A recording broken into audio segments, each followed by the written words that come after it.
Welcome to one nation Telugu news. ముందుగా headlines చూద్దాం. బుడమేరు వల్లే ప్రమాదం పెరిగిందన్న చంద్రబాబు. బుడమేరు నీరు కొల్లేరు కృష్ణానదికి వెళ్లేలా చర్యలు. బుడమేరు కాలువలు వాగుల్లో కబ్జాలు తొలగిస్తామన్న సీఎం.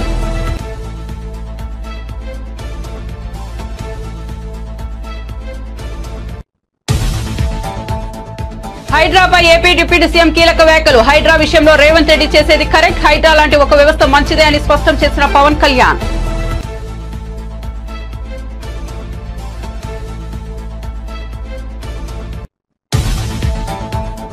బీజేపీ సభ్యత్వ నమోదు కార్యక్రమాన్ని ప్రారంభించిన పురంధేశ్వరి. వరద బాధితులకు బీజేపీ సంపూర్ణ సహకారం అందిస్తుందని వెల్లడి. వరద సహాయక చర్యల్లో కేంద్రం పూర్తిస్థాయి సహకారం ఉంటుందన్న పురంధేశ్వరి.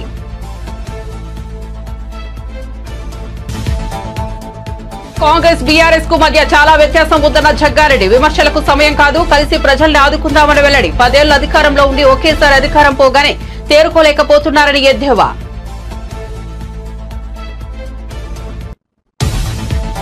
సింగ్నగర్ లో ప్రాంతంలో పర్యటించిన వైఎస్ షర్మిల. తెలంగాణలో హైడ్రా మాదిరి బుడమేరు ఆక్రమణలు తొలగించాలని వెల్లడి. బ్యారేజీ గేట్లు విరిగిపోయిన ఘటనలో బాధ్యులను కఠినంగా శిక్షించాలని డిమాండ్.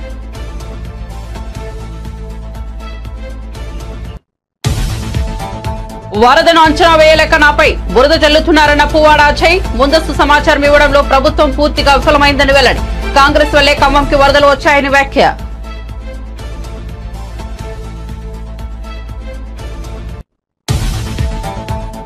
బాబు సర్కార్ కు సర్టిఫికెట్ ఇచ్చిన చిన్నజీఆర్. వరద బాధితుల కోసం సీఎం చంద్రబాబు యువకుడిలా పనిచేస్తున్నారని ఖితాబు. ఇంతటి విపత్తు ఎప్పుడు రాలేదు, ప్రభుత్వం బాగా పనిచేస్తోందని వెల్లడి.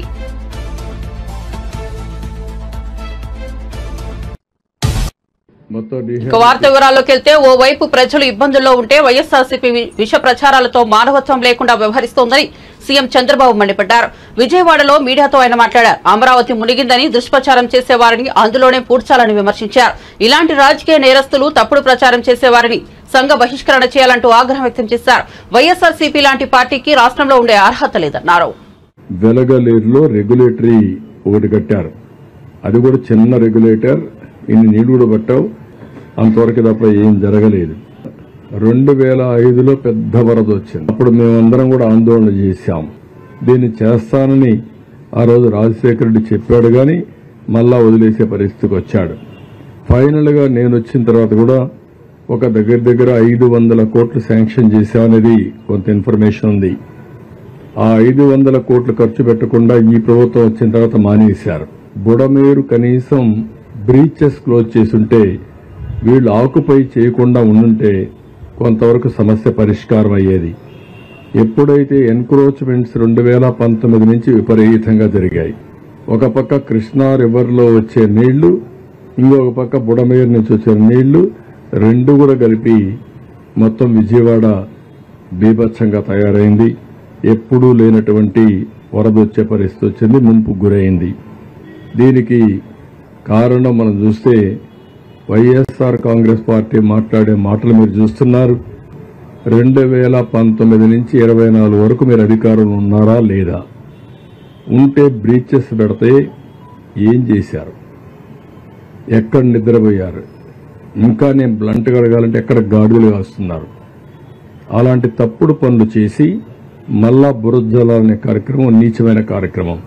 కానీ కృష్ణా నది కంటే బుడమేరు వల్ల ఎక్కువ నష్టం జరిగింది. బుడమేరులో కూడా ఈ విపత్తు రావడానికి ప్రధానమైన కారణం వీళ్ళు ఇష్టానుసారంగా ఏదంటే ఒక పక్క టౌన్ పెరిగింది, టౌన్ పెరిగిందన్న వల్ల భూముల విలువ పెరిగాయి. దీంతో కబ్జా రాయుళ్ళు వచ్చారు. ఎక్కడికక్కడ వాగులు ఇవన్నీ కూడా కబ్జా చేసి మొత్తం ఇబ్బంది కలిగించే పరిస్థితి వచ్చారు. ఎవరైతే కడాన పోలవరం రైట్ మెయిన్ కెనాల్లో కూడా మట్టి దిగేశారు. ఎవరైనా సరే ఇలాంటి ప్రజాద్రోహం చేసిన వ్యక్తుల్ని కఠినంగా శిక్షిస్తే తప్ప ఇలాంటి సమస్యలు రావు. ఒక వ్యక్తి దుర్మార్గానికి నగరం గజగజలాడింది. అమాయకులంతా కూడా చాలా బాధపడే పరిస్థితికి వచ్చారు. ఇది మళ్ళా పునరావృతం కాకుండా కూడా చూడాల్సిన అవసరం ఉంది. మళ్లీ ఎదురుదాడి చేయడం, ఇది కొత్త విద్య నేర్చుకున్నారు. ఈ రాష్ట్రంలో ఎప్పుడు లేదు. రాజకీయ పార్టీలు చాలా భయపడతాయి, ప్రజాభిప్రాయానికి తల ఒగ్గతాయి. ఇది ప్రజాభిప్రాయానికి కాదు, నేను చెప్పిందే ఏకపక్ష నిర్ణయం అనే ఆ ధిక్కార ధోరణి కానీ అహంభావం కానీ అహంభావం ఇక్కడ చెల్లవు, అది కరెక్ట్ కాదు. నీ ఒక్క వ్యక్తి వల్ల, ఒక వ్యక్తి అసమర్థత వల్ల ఇన్ని లక్షల మంది బాధపడితే ఇంకొక పక్క నేచర్ కూడా కలిసి రాకపోతే విక్కరించే విధంగా మాట్లాడడం దుర్మార్గమైన కార్యక్రమం. దాన్ని ఏమాత్రం కూడా ఉపేక్షించాం. మీరు సహకారం ఇవ్వకపోతే పోతారు కానీ ఇలాంటి తప్పుడు ప్రచారం చేయడం, ఏదో అమరావతి మునిగిపోయిందంట, వీళ్ళని ముంచాలు తీసుకొచ్చి అక్కడ అప్పుడే బుద్ధి వస్తుంది వీళ్ళకి. అమరావతి మునిగిపోయిందని ఎవరు చెప్పాడు మీకు? విజయవాడలోని వరద ప్రభావిత ప్రాంతాల్లో సహాయ చర్యలు ముమ్మరంగా సాగుతున్నాయని సీఎం చంద్రబాబు తెలిపారు. బుధవారం ఆయన మీడియాతో మాట్లాడుతూ ఎక్కడా ఎలాంటి అవసరం వచ్చినా తాము అండగా ఉంటామని భరోసా ఇచ్చారు. బురద తొలగింపు పనులు ప్రారంభమయ్యాయని చెప్పారు. 62 మెడికల్ క్యాంపులు ఏర్పాటు చేసినట్టు తెలిపారు. 2100 మంది పారిశుద్ధ్య సిబ్బందిని ఏర్పాటు చేసినట్టు తెలిపారు. 100కు పైగా ఫైర్ ఇంజిన్లు వచ్చి సహాయక చర్యల్లో పాల్గొన్నాయని, ప్రొఖైన్లు, టిప్పర్ల ద్వారా వేస్టేజ్ను తరలిస్తున్నామని తెలిపారు. దాన్ని కూడా డిస్కంటిన్యూ చేశాం. ఏది కూడా ఒక పద్ధతి ప్రకారం చేయడానికి అనేక చర్యలు తీసుకుంటున్నాం. ఏదైతే 2100 మంది శానిటేషన్ వర్కర్స్ కూడా దించాం, వీళ్ళు కూడా ముమ్మరంగా పనిచేస్తున్నారు. ఇంకొక పక్కన ఏవైతే ప్రొక్లైన్స్ కూడా పెట్టి, అదే మరి టిప్పర్స్ కూడా పెట్టి వేస్ట్ ఎక్కడైతే ఉంటుందో అవన్నీ కూడా క్లీన్ చేసే కార్యక్రమాన్ని పెద్ద ఎత్తున కూడా చేయమన్నాం. ఎక్కడ కూడా అపరిశుభ్రమైన ప్రాంతాలు లేకుండా చేయడం కోసం. ఇంకొక పక్కన ఎక్కడైనా కానీ మనుషులు చనిపోయి ఇంకెక్కడ బాడీస్ ఉంటే అవన్నీ తీసుకొచ్చే విధంగా పోస్ట్ మార్టం కూడా పూర్తి చేసి వాళ్ళ యొక్క బంధువులకు అప్పచెప్పే బాధ్యత కూడా తీసుకున్నాం. ఈ రోజు చనిపోయిన వాళ్ళందరికీ 5 లక్షల రూపాయల ఎక్స్గ్రేషియా కూడా లీగల్ హైర్స్ ఎవరైతే ఉన్నారో వాళ్ళందరికీ అని చెప్పి స్పష్టమైన ఆదేశాలు ఇచ్చాం. ఇది కాకుండా ఎక్కడైనా ఎనిమల్ బాడీస్ కానీ ఉంటే అవి కూడా ఏ విధంగా చేయాలనో సైంటిఫిక్ గా డిస్పోజ్ చేయడానికి ఒక కార్యక్రమం ఇచ్చాం. అది కూడా అనిమల్ హస్బెండరీ డైరెక్టర్ ఆధ్వర్యంలో ఈ పని కూడా చేస్తున్నారు. ప్రతిరోజు నేను ముందు చెప్పినట్టు రోజుకు 3 సార్లు IVRS తెప్పించుకుంటున్నాం. దాన్ని బేస్ చేసుకుని అన్ని కార్యక్రమాలు చేస్తున్నాం. దగ్గర 32 మంది IAS ఆఫీసర్లు పనిచేస్తున్నారు. ఈ రోజు పైన పడిన వర్షంతో ఇంకా బుడమేరు బ్రీచెస్ ని క్లోజ్ చేయలేకపోయారు.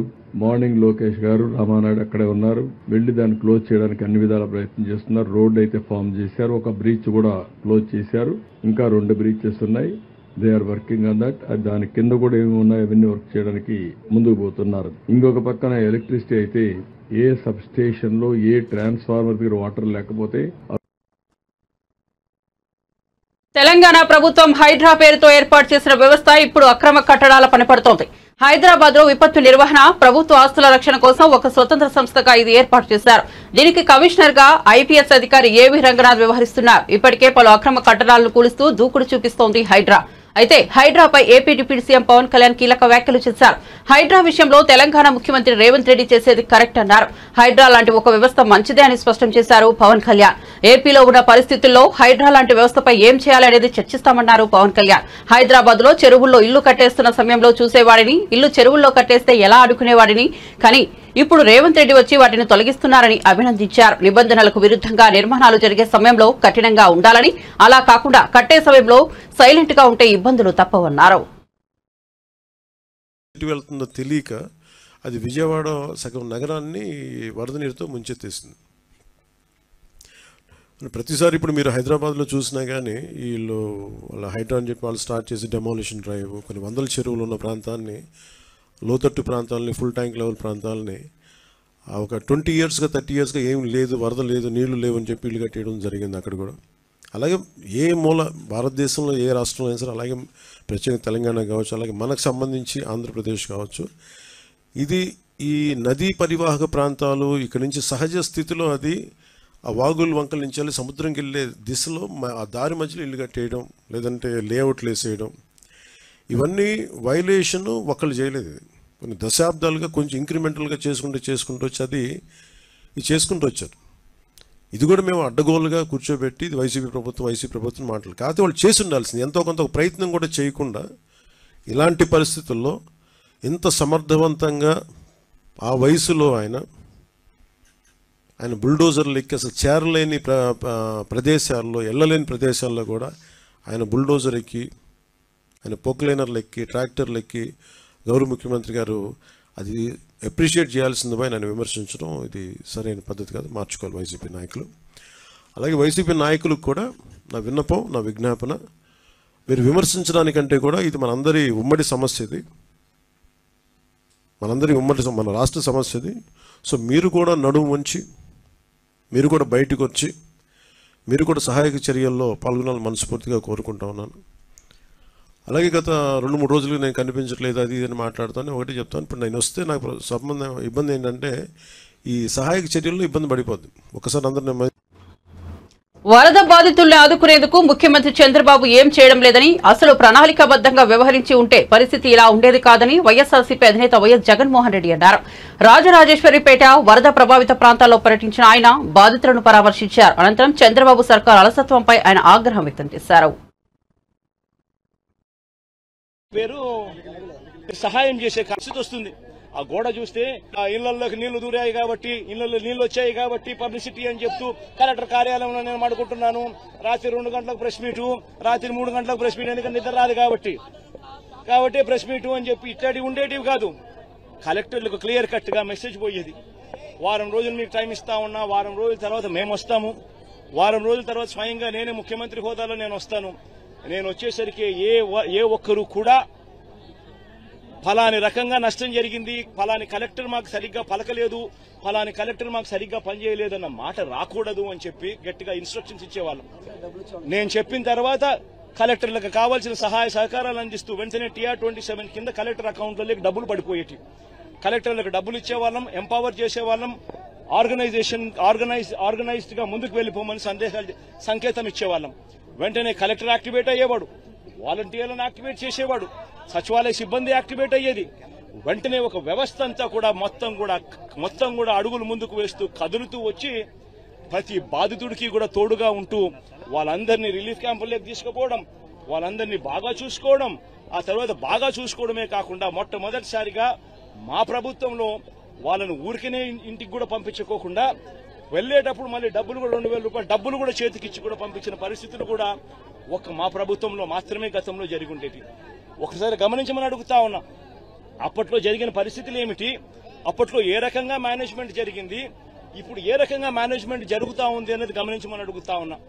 ఒకసారి కృష్ణలంక వెళ్లి అక్కడ ఒకసారి ఆ గోడ మీద నిలబడి ఒకసారి చూస్తే ఆమె అందరికీ ఆశ్చర్యం కలిగించే పరిస్థితి వస్తుంది. ఆ గోడ చూస్తే నేను మొన్న వచ్చేటప్పుడు ఆ గోడ మీద ఆ బ్రిడ్జ్ మీద నుంచి వచ్చేటప్పుడు కృష్ణలంక ప్రాంతం అంతా వాళ్ళంతా ప్రజలందరూ వచ్చి కూడా నన్ను ఆపి కేవలం థ్యాంక్ యూ చెప్పడానికి ఆపారు.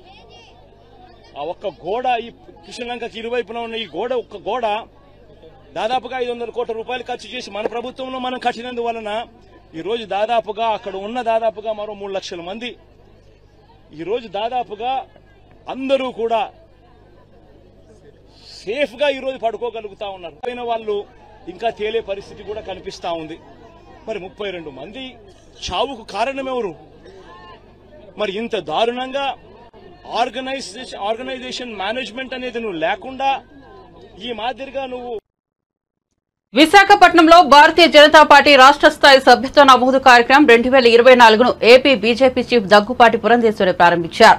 నమో యాప్ ద్వారా తొలి సభ్యత్వం తీసుకున్న పురంధేశ్వరి ఈ సందర్భంగా మాట్లాడుతూ ఏపీలో బీజేపీకి 38 లక్షల సభ్యత్వం ఉంది. 3 దశల్లో సభ్యత్వ నమోదు తర్వాత పార్టీలో నాయకత్వం మార్పు ఉంటుందని తెలిపారు. విజయవాడ వరదల్లో సహాయ చర్యల్లో బీజేపీ నిమగ్నమైంది. ఇప్పటి వరకు 50,000 ఆహార ప్యాకెట్లను పంపిణీ చేసిందని చెప్పుకొచ్చారు. రాష్ట్ర ప్రభుత్వానికి వరద బాధితులకు బీజేపీ సంపూర్ణ సహకారం అందిస్తుందని పురంధేశ్వరి పేర్కొంది.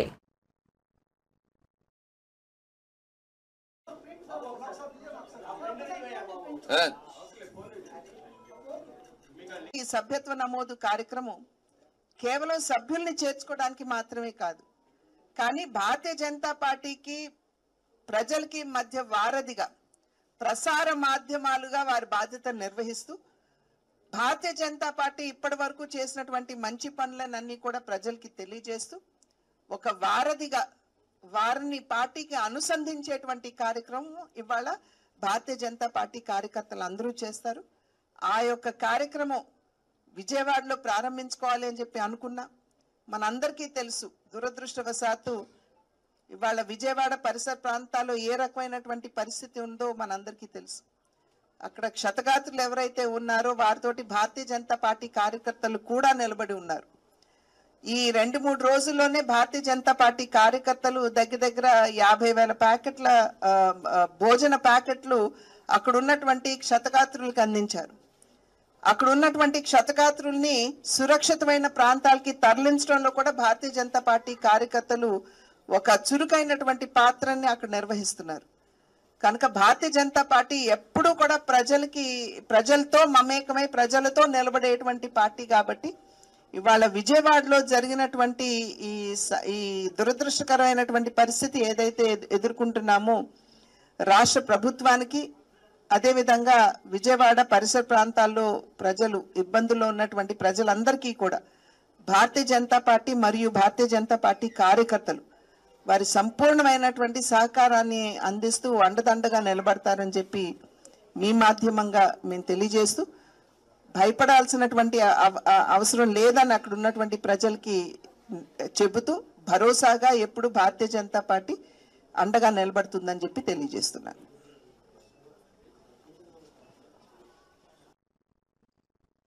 వైసీపీ నేత వైఎస్ జగన్ ఇతర నేతలపై కేంద్ర మంత్రి కింజరాపు రామ్మోహన్ నాయుడు ఆగ్రహం వ్యక్తం చేశారు. ఇలాంటి విపత్తులు వచ్చినప్పుడు బాధ్యతగా ఉండాల్సింది పోయి ఫేక్ ప్రచారం చేస్తూ వైసీపీ నాయకులు చేస్తోందని మండిపడ్డారు. విపత్తు సమయంలో ఇలా వ్యవహరించడం కరెక్ట్ కాదని అన్నారు. సీఎం చంద్రబాబు ఇంటికి బుడమేరు వాగుకు సంబంధం ఏంటని జగన్ ను రామ్మోహన్ నాయుడు ప్రశ్నించారు. ఆ మాత్రం జ్ఞానం లేకపోతే ఎలాగని విమర్శించారు. విపత్తుల సమయంలో ఎలా పనిచేయాలో చంద్రబాబును చూసి నేర్చుకోవాలని హితవు పలికారు. జగన్ ఇప్పటికైనా మారకపోతే ఆయన్ను ప్రజా జీవితం నుంచి కూడా బయటకు పంపుతారని పేర్కొన్నారు. కొంతమంది ఇంకా కొంచెం ఇబ్బందులు పడుతున్నారు. అయినప్పటికీ కూడా మీరు చూస్తున్నారు, ఈ లైన్ అంతా కూడా ఎంట్రన్స్ ఎగ్జిట్ కూడా సింగిల్ పాయింట్ అవడం వల్ల దాని మీద కూడా ఒత్తిడి వచ్చి చాలా వరకు కూడా ఈ తీసుకొని రావడంలో, ఎక్విప్మెంట్ తీసుకొని రావడంలో కొంత ఇబ్బంది అయింది. అయినా ప్రజల్లో చూస్తుంటే ఒక నమ్మకం, తర్వాత ఒక సాటిస్ఫాక్షన్ ప్రజలందరిలో కూడా కనిపిస్తుంది. అంటే గత 2 రోజులుగా ప్రభుత్వం చేసినటువంటి కార్యక్రమాలు, ముఖ్యంగా ముఖ్యమంత్రి గారు చేసినటువంటి కార్యక్రమాలకి చాలా పెద్ద ఎత్తున ఈరోజు మద్దతు అందరూ కూడా తెలియజేస్తున్నారు. అందరూ అర్థం చేసుకున్నారు, ఇది ఎవరో చేసినటువంటిది కంటే ఇది విపత్తు వచ్చింది కాబట్టి అందరూ కూడా అర్థం చేసుకొని సహకరిస్తున్నారు. మరొక 1-2 రోజుల్లో ఇప్పుడు తగ్గుముఖం పట్టింది, వరద కూడా తగ్గుముఖం పట్టింది కాబట్టి 1-2 రోజుల్లో మొత్తం అంతా కూడా సద్దుమణిగేటటువంటి అవకాశం ఉంది. అంటే నిన్న ఇక్కడ ప్రతిపక్ష నేత పర్యటించారు, ఈ మ్యాన్ మేడ్ ఫ్లడ్స్ చంద్రబాబు నిర్లక్ష్యం అది అని చెప్పి ఆరోపించారు. కేవలం రాజకీయాలు చేయడానికి ఆయన ఇక్కడికి వచ్చారు. అందరికీ ఎవరికి కూడా కలవకుండా కేవలం 4 ముక్కలు మాట్లాడి మీడియా ముందు రాజకీయాలు చేసి ప్రజల్ని భయభ్రాంతులు చేసి వెళ్ళేటటువంటి ప్రయత్నం చేశారు. ఎప్పుడైనా చూడండి, విపత్తు మన శ్రీకాకుళం జిల్లాలో కూడా మేము ఉన్నప్పుడు తిత్లీ తుఫాన్ వచ్చింది.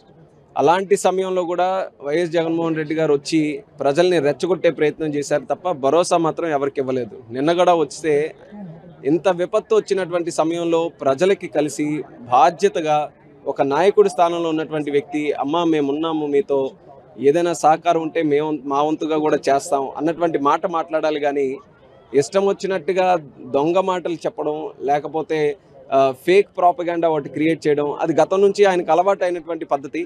ప్రజలు మొన్న ఎన్నికల్లో బుద్ధి చెప్పినా సరే ఇంకా జ్ఞానం రాకపోవడం అనేది దురదృష్టకరం. అది ఇప్పటికైనా సరే ఇంత పెద్ద విపత్తు వచ్చినప్పుడు రాజకీయాలకు అతీతంగా ముందుకు నడవాలి. కానీ ఇందులో కూడా రాజకీయ కోణాలు ఎదుర్కొంటూ తప్పుడు ప్రచారం చేస్తున్నారే, అది మంచి పద్ధతి కాదని తెలియజేస్తున్నారు. వరద బాధితులను ఆదుకునేందుకు ముఖ్యమంత్రి చంద్రబాబు యువకుడి కంటే ఉత్సాహంగా పనిచేస్తున్నారని ప్రముఖ ఆధ్యాత్మికవేత్త చినజీయర స్వామి ప్రశంసించారు. గతంలో హుద్హుద్ తుఫాను సమయంలో చంద్రబాబు పనిచేసిన విధానం అందరి దృష్టిని ఆకర్షించిందన్నారు. అంతకంటే ఎక్కువగా ప్రస్తుతం విజయవాడలో బాధితులకు ధైర్యం చెప్పడం చూస్తుంటే ఆశ్చర్యం కలుగుతోందన్నారు. చంద్రబాబుకి మరింత శక్తినివ్వాలని భగవంతుని ప్రార్థిస్తున్నానన్నారు. గుంటూరు జిల్లా తాడేపల్లి మండలం సీతానగరం వద్ద కృష్ణమ్మకు చినజీయర స్వామి ప్రత్యేక పూజలు నిర్వహించారు. గడిచిన 40 ఏళ్లలో ఇంతటి ప్రకృతి విపత్తు ఎప్పుడూ రాలేదన్నారు. ఉపద్రవం, దానివల్ల ఈ చుట్టుపక్కల ఉండేటువంటి పరివాహక ప్రాంతాల్లో చాలా రకాలైనటువంటి, సుమారుగా గత 40 సంవత్సరాలు ఎప్పుడు చూడనటువంటి ఒక పెద్ద ఉప్పెన రావడం, అది ఈ ప్రాంతాన్ని అంతటిని కూడా అతలాకుతలం చేసింది. అటు ఖమ్మం వైపు నుంచి ప్రారంభమై ఇక్కడ ఈ కృష్ణా నది క్రింద భాగాల దాకా కూడా ఎన్నో రకాలైనటువంటి ఇబ్బందులు ఎదురయ్యాయి. ప్రజలందరూ కూడా చాలా రకాలైనటువంటి సమస్యల్ని ఎదుర్కొంటున్నారు. ఇంకా చాలా ప్రాంతాల్లో, లోతట్టు ప్రాంతాల్లో ఇంకా నీరు దిగవలసినటువంటి అవసరం ఉంది. అక్కడ ఉండేటువంటి వాళ్ళకి సౌకర్యాలు అందాల్సినటువంటి అవసరం కూడా ఉంది. అయినప్పటికీ ఇలాంటి ఒక విపత్కరమైనటువంటి సమయంలో మన చీఫ్ మినిస్టర్ గారు ఒక యువకుల్లాగా, యువకుల కంటే ఇంకా ఉత్సాహంగా చాలా చక్కగా ఈ సమయాన్ని ఏమాత్రం కూడా వ్యర్థం చేయకుండా ఎన్నో రకాలైనటువంటి సేవా కార్యక్రమాలని చేసి ప్రజలకి ఒక ఆపన్న హస్తాన్ని అందించడం చాలా సంతోషంగా ఉంది. వారికి మేము ఆరోగ్యంగా ఉండాలని, ఇంకా ఇలాంటి కార్యక్రమాలు చేయగలిగే శక్తి భగవంతుడి ఇవ్వాలని మంగళాశాసనం చేస్తున్నాం. గతంలో విశాఖపట్నంలో హుడ్హుడ్ వచ్చినప్పుడు ఎంత శీఘ్ర గతిలో దాన్ని మళ్ళీ పునరుద్ధరణ చేశారు. ఈసారి ఈ విజయవాడ పరిసర ప్రాంతాలని కూడా అంత శీఘ్రగతిలోనూ పునః వాటి యొక్క స్థితికి తీసుకురాగలగడంతో పాటు ప్రధానంగా చేయవలసింది ఏ ప్రాంతాల్లో అయితే నీరు వానల వల్ల ఏర్పడి నదిలో కలిసి అది సముద్రం చేరేదాకా ఉండేటటువంటి అవరోధాలు ఉంటాయో అలాంటి వాటిని తొలగించడం, అలాంటి వాటిలో ఉండేటటువంటి నిర్మాణాలని వీరంతవరకు తొలగించి అది నీటి ప్రవాహానికి అనుకూలంగా చేయడం. రెండోది, ఇదివరకు భద్రాచలం వంటి ప్రాంతాల్లో ఎట్లాగైతే గట్లు కట్టి దానివల్ల ఉపద్రవం రాకుండా నది నుంచి ఊరిని కాపాడారో అట్లాగే ఈ ప్రాంతాల్లో కూడా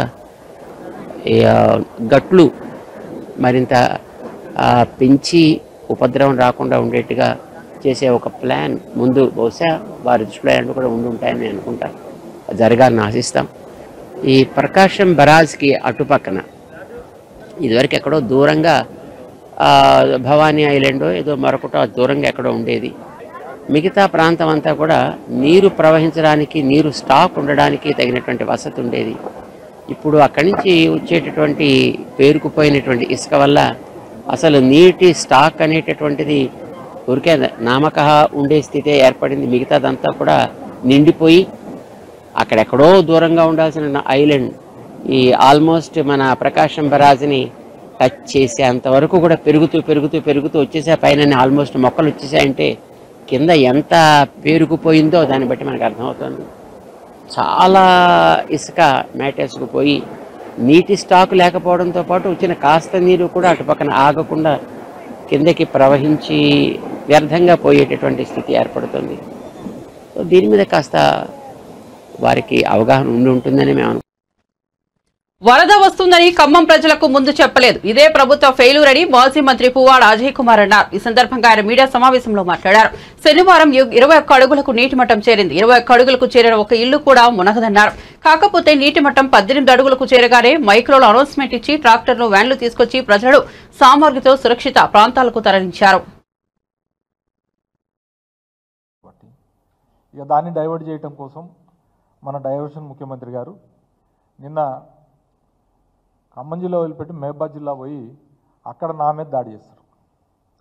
అది కూడా భౌతిక దాడులు అయిపోయినాయి.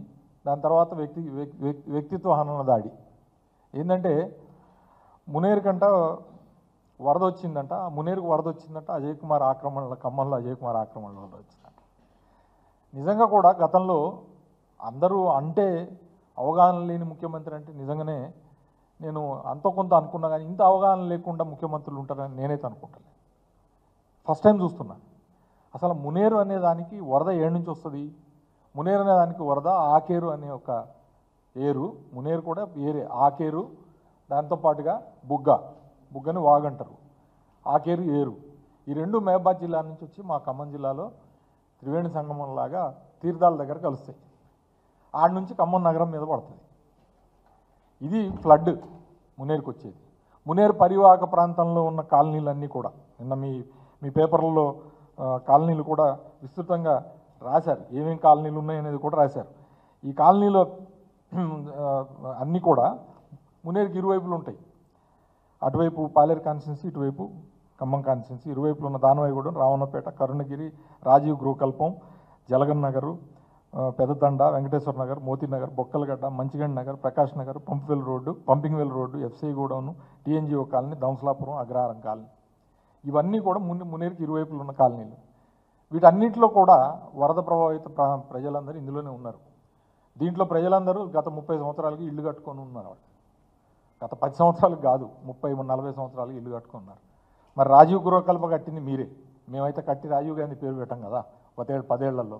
లేకపోతే జలగం నగర్ అని చెప్పి మేము పెట్టంగా పేరు. జలగం వెంకటరావు గారు విమర్శలకు సమయం కాదు, ప్రభుత్వం ప్రతిపక్షం కలిసి ప్రజల్ని ఆదుకుంటామని పీసీసీ వర్కింగ్ ప్రెసిడెంట్ జగ్గారెడ్డి అన్నారు. మంత్రులంతా వరద బాధితుల సేవలోనే ఉన్నారని తెలిపారు. కాంగ్రెస్ ప్రభుత్వ యంత్రాంగం అంతా ఫీల్డ్లో ఉందని తెలిపారు.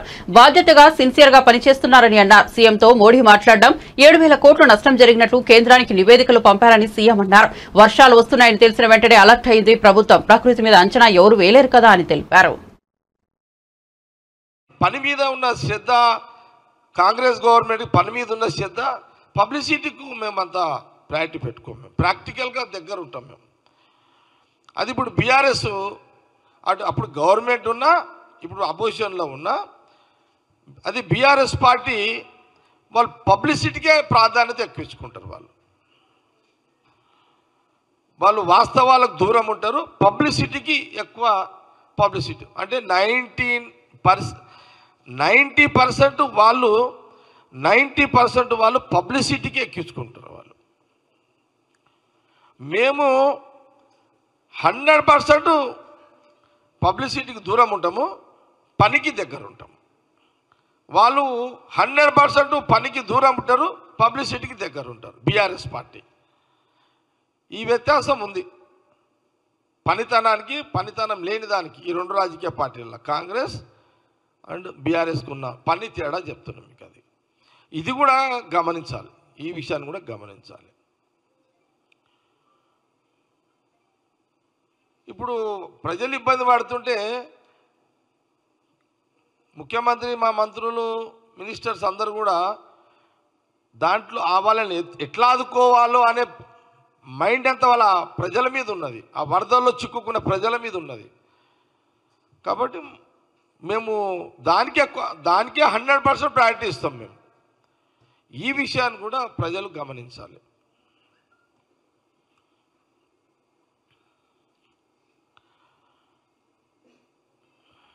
వస్తుంటాయి అవి వచ్చినప్పుడు మనం ప్రజలను ఎట్లా ఆదుకోవాలనే దాని మీద గవర్నమెంట్ అలర్ట్గా ఉండాలి. అందులో కాంగ్రెస్ గవర్నమెంట్, ముఖ్యమంత్రి గారు, ముఖ్యమంత్రి క్యాబినెట్ మినిస్టర్లు అందరూ అలర్ట్గా ఉన్నారు, ఫీల్డ్లో ఉన్నారు, ప్రజల మధ్యలో ఉన్నారు. కృష్ణానదిపై నిర్మించిన ప్రకాశం బ్యారేజ్ గేట్లు విరిగిపోయిన ఘటనలో బాధ్యులను కఠినంగా శిక్షించాలని ఆంధ్రప్రదేశ్ ప్రభుత్వాన్ని PCC chief YS Sharmila demand చేశారు.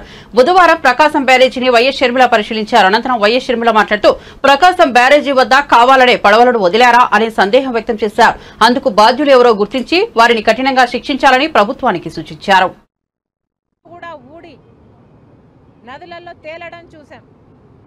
అలాంటి పరిస్థితులు రాకుండా ఈ ఒక్క బ్యారేజ్కే కాదు, మిగతా ప్రాజెక్టులన్నీ కూడా రాష్ట్రంలో ఎక్కడెక్కడ ఏమేమి అవసరాలు ఉన్నాయో ముఖ్యమంత్రి దృష్టి పెట్టాల్సిన అవసరం ఉంది. వాటన్నిటినీ కూడా నివారించిన అవసరం ఉంది. మరొకసారి ఇంత వరద, ఇంత ఘోర విపత్తు వస్తుందని ఎవరమూ ఊహించలేదు. కానీ రెయినీ సీజన్ అంటేనే రెయిన్స్ వచ్చే సీజన్ కాబట్టి వీలైనంత వరకు ప్రికాషనరీగా ముందుకు ముందే ప్రభుత్వాలు, అధికారులు ఆలోచన చేసి డ్యామేజ్ కంట్రోల్ మోడ్లోనే రెయినీ సీజన్ మొదలు నుంచి ఉండాలని కాంగ్రెస్ పార్టీ కోరుతుంది. ఈ బ్యారేజ్కు సంబంధించి వెంటనే చర్యలు తీసుకోవాలి. ఎవరు దీనికి అకౌంటబుల్లో, ఎవరు దీనికి రెస్పాన్సిబుల్లో వెంటనే కనుక్కోవాల్సిన అవసరం ఉంది. కఠినంగా శిక్షించాల్సిన అవసరం ఉంది. ఎందుకని అవసరం ఉంది? వాటన్నిటినీ కూడా నివారించిన అవసరం ఉంది. మరొకసారి ఇంత వరద, ఇంత ఘోర విపత్తు వస్తుందని ఎవరమూ ఊహించలేదు. కానీ రెయినీ సీజన్ అంటేనే.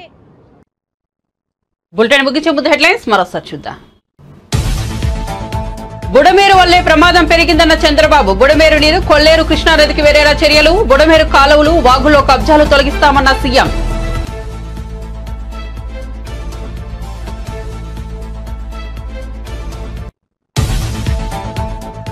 హైడ్రాపై ఏపీ డిప్యూటీ సీఎం కీలక వ్యాఖ్యలు. హైడ్రా విషయంలో రేవంత్ రెడ్డి చేసేది కరెక్ట్. హైడ్రా లాంటి ఒక వ్యవస్థ మంచిదే అని స్పష్టం చేసిన పవన్ కళ్యాణ్.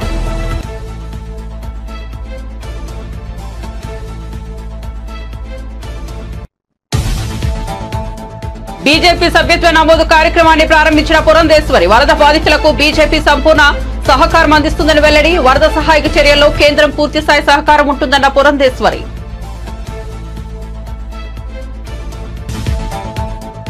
కాంగ్రెస్ బీఆర్ఎస్ కు మధ్య చాలా వ్యత్యాసం ఉందన్న జగ్గారెడ్డి. విమర్శలకు సమయం కాదు, కలిసి ప్రజల్ని ఆదుకుందామని వెల్లడి. 10 ఏళ్లు అధికారంలో ఉండి ఒకేసారి అధికారం పోగానే తేరుకోలేకపోతున్నారని ఎద్దేవా.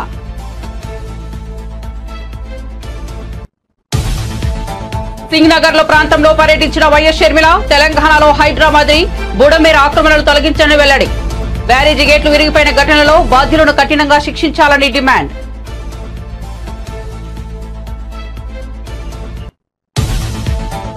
వరదను అంచనా వేయలేక నాపై బురద చల్లుతున్నారన్న పువ్వాడ అజయ్. ముందస్తు సమాచారం ఇవ్వడంలో ప్రభుత్వం పూర్తిగా విఫలమైందని వెల్లడి. కాంగ్రెస్ వల్లే ఖమ్మంకి వరదలు వచ్చాయని వ్యాఖ్య.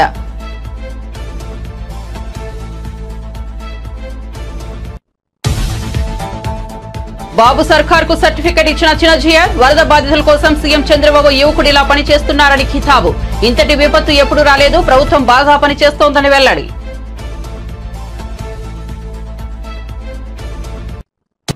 మరిన్ని అప్డేట్స్ కోసం చూస్తూనే ఉండండి వన్ నేషన్ తెలుగు న్యూస్.